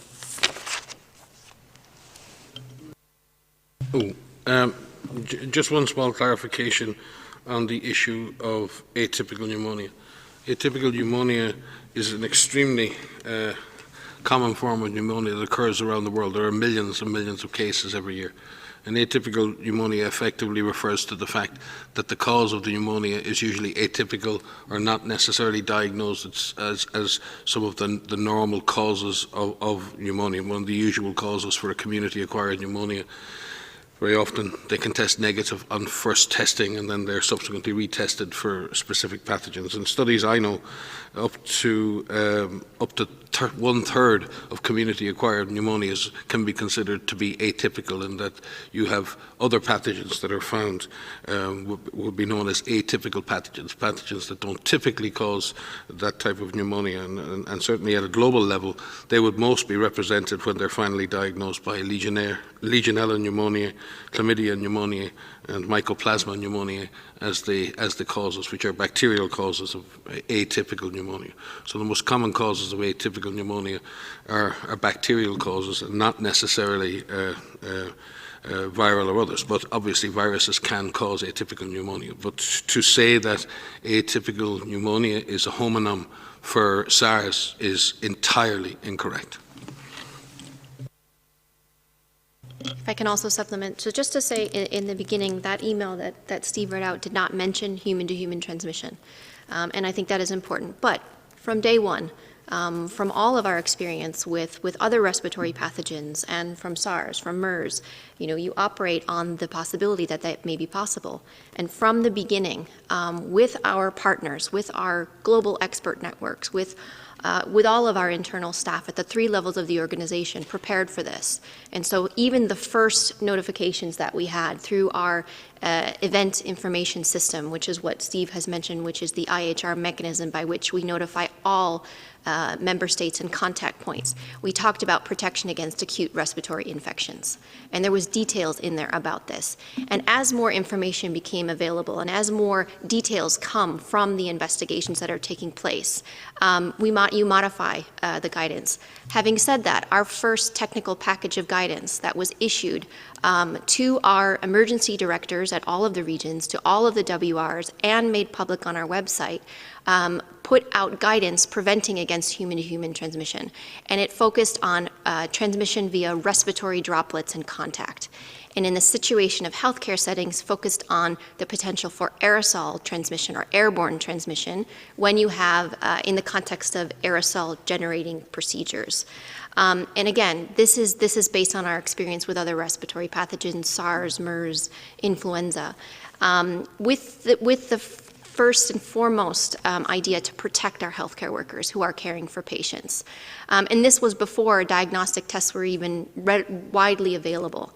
And so what we aimed to do was immediately try to put out information to warn all of our member states and contact points about how to find cases through surveillance guidance, how to collect samples safely through our laboratory guidance, how to protect healthcare workers who are caring for patients in our infection prevention and control guidance, how to care for patients in our clinical management guidance, which was focused on severe respiratory disease. Because again, even without information on the details of what disease this might have caused, you anticipate that this would cause a severe disease or could cause a severe disease. And lastly, we also put out a readiness checklist, which was a series of questions which helped everyone look at how ready are we? How ready are we for an emerging respiratory pathogen, which is what this was. And we've said previously, this COVID-19 virus, SARS-CoV-2, turned out to be the latest disease X. And disease X is what we are all anticipating. It's not a matter of if, it's a matter of when. And the DG has said this before. So this was something that could happen because diseases come from, they spill over from animals, and this is happening all the time. But we need to ensure that we put out guidance as quickly as possible to help prevent onward spread, protect people who are caring for those patients. Thank you very much for this answer on this topic. Next question is from CNBC. That's Will. Will, can you hear us? Hi. Yeah, can you hear me? Yes, please. I wanted to ask, the DG mentioned earlier about equitable distribution of therapeutics and vaccines. I wanted to ask about Gilead's Remdesivir, which received emergency use authorization in the U.S. this past week.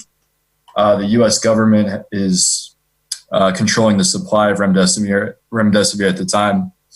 I'm wondering if the WHO would like to comment specifically on that drug.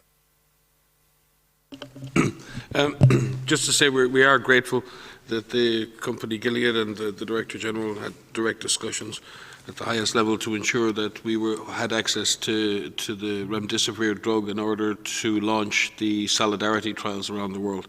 And just to remind everyone that Remdesivir is one of the arms of those trials. We welcome the recent data from the randomized control trials the randomized control trial that has been done in the United States, and there's signals of hope there for the potential use of the drug.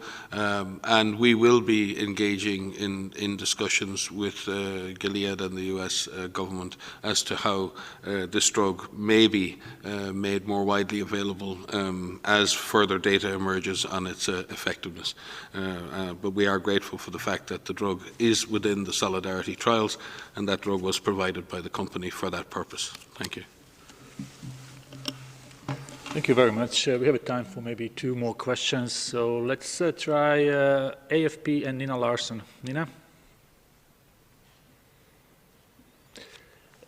Can we hear Nina? If you can unmute yourself, please.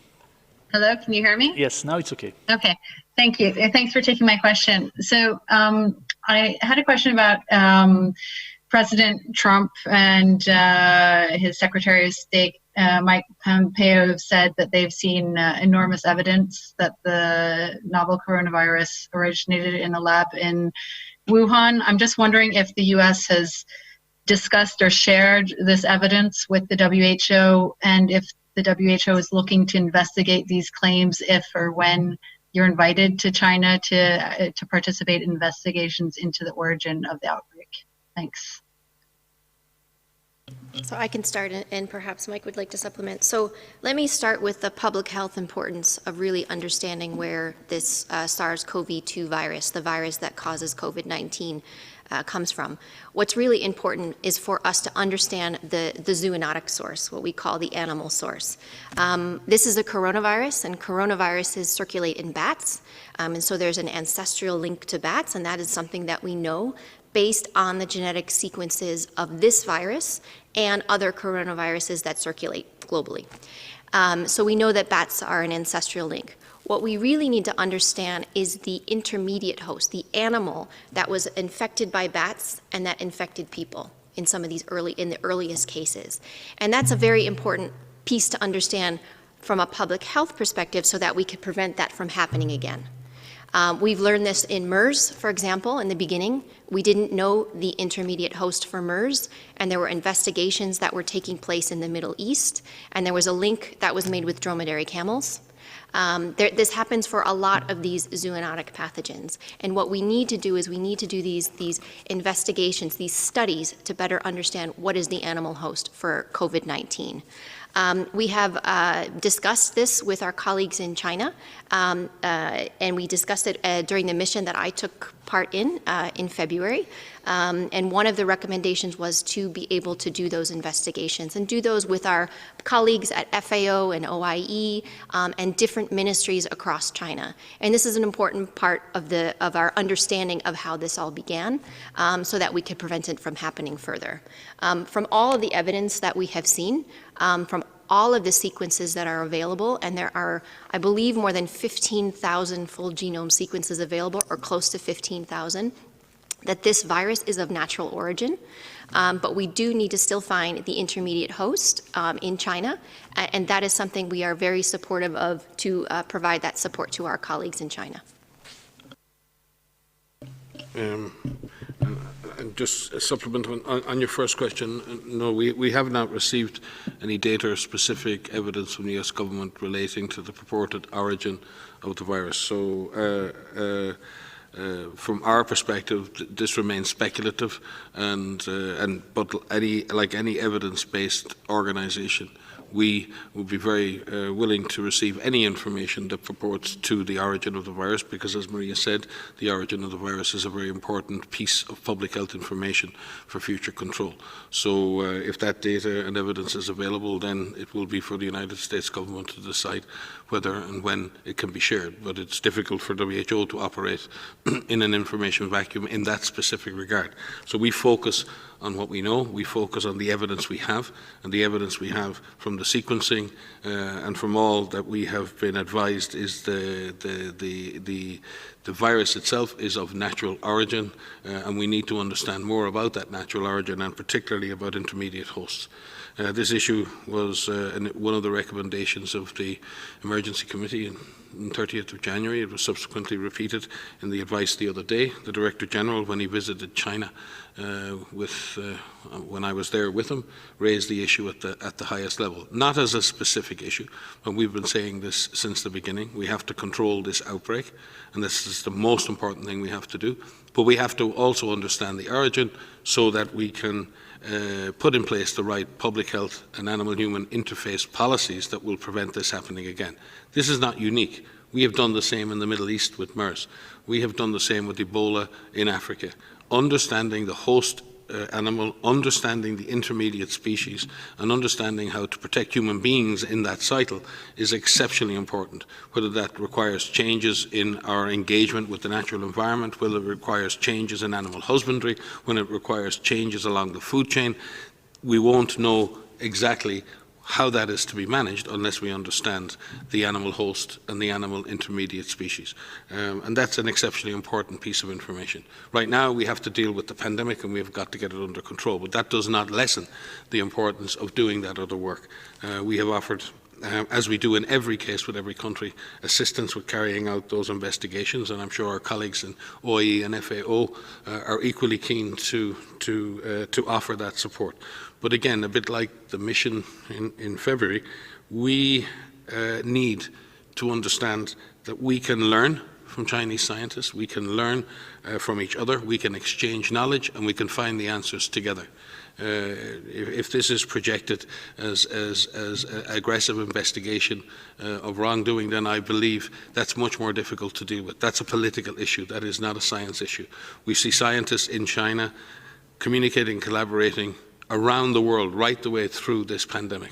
We would like to see that spirit continue, and we would like to see scientists at the center of the exploration of the source of this.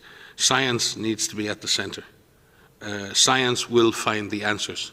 The implications of those answers can be dealt with from a policy and political perspective. So if we have a science-based investigation and a science-based inquiry as to what the origin species and the intermediate species are, then that will benefit everybody on the planet. And we believe that can be achieved with the appropriate approach to that very important question. Thank you very much. Let's maybe try to take one more question before we conclude this press briefing. It's Simon Ateba from Today News Africa. Simon, can you hear us? Hello, do we have Simon? Yeah. Yes, we can hear you. Okay. Can you hear me? Yes. Okay. My name is Simon Ateba from Today News Africa in Washington, D.C. WHO Africa released a statement not long ago about that WHO welcomes traditional medicine. I wanted Dr. Tedros to expand on that, what they mean by traditional medicine. Do we mean black magic, or what do they mean? And I also wanted WHO to react to the controversial bill being introduced in Nigeria, the infectious disease bill. Are you concerned that some government may use the coronavirus to turn their country into a police state? Thank you.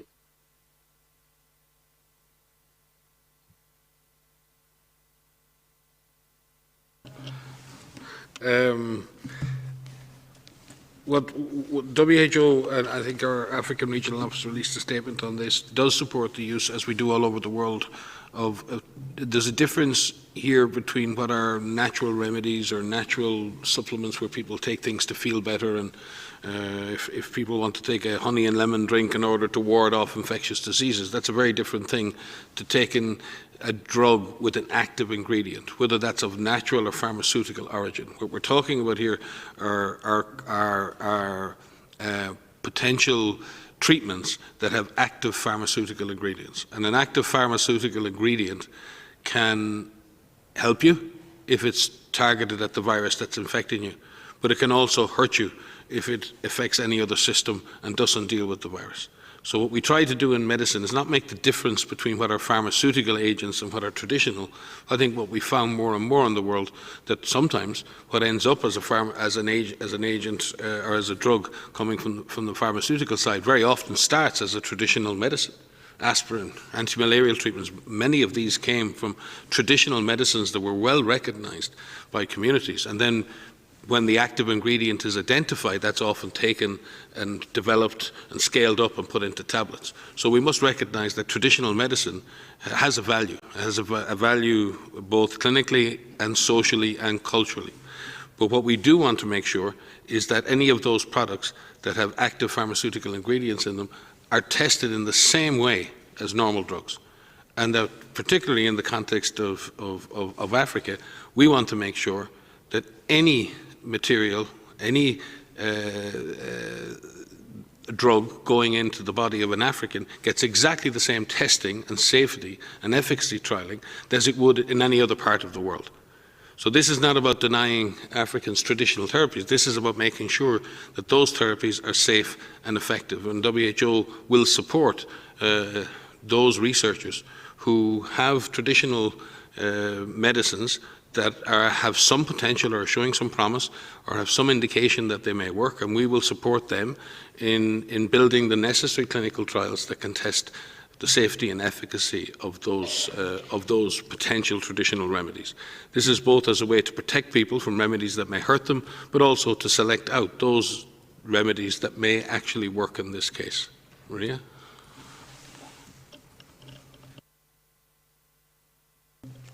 Just to supplement that, I agree with everything Mike has just said, of course, but the idea of traditional medicines, particularly for COVID-19, is something that is well under investigation. There's hundreds of clinical trials that are ongoing right now, and it is important that these are done through these types of studies called clinical trials.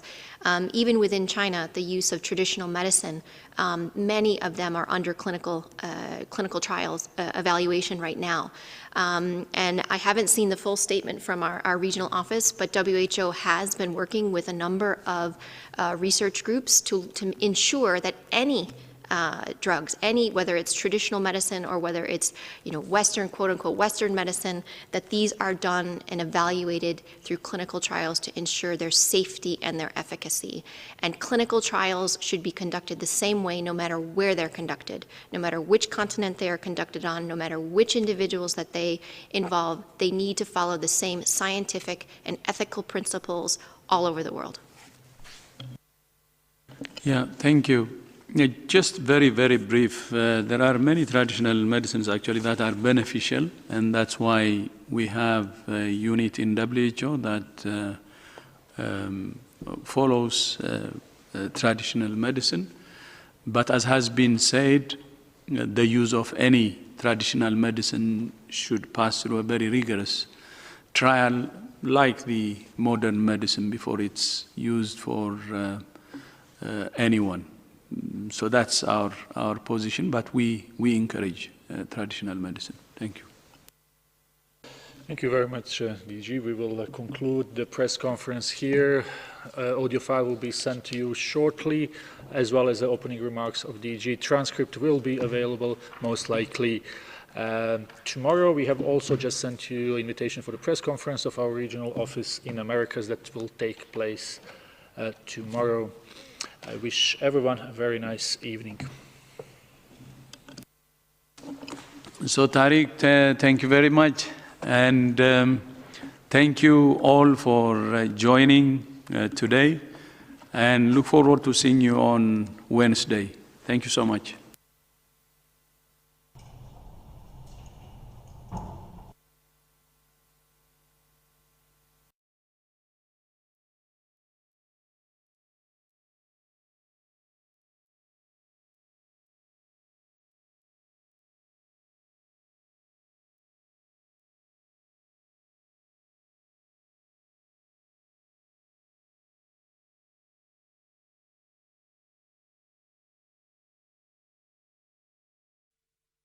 Test 1, 2, 3, 1, 2, 3.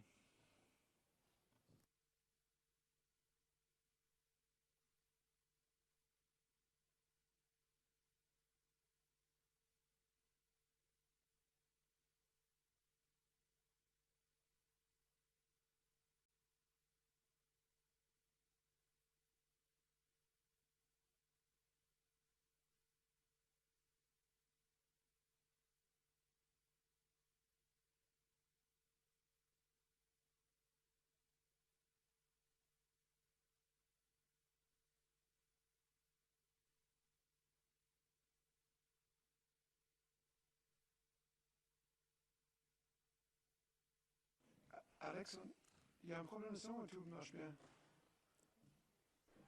L'audio, c'est tout bon de mon côté. Jeremy in the booth, we're not having sound to the restream. Could you please check your audio signal? Maybe Mark's dropped the sound.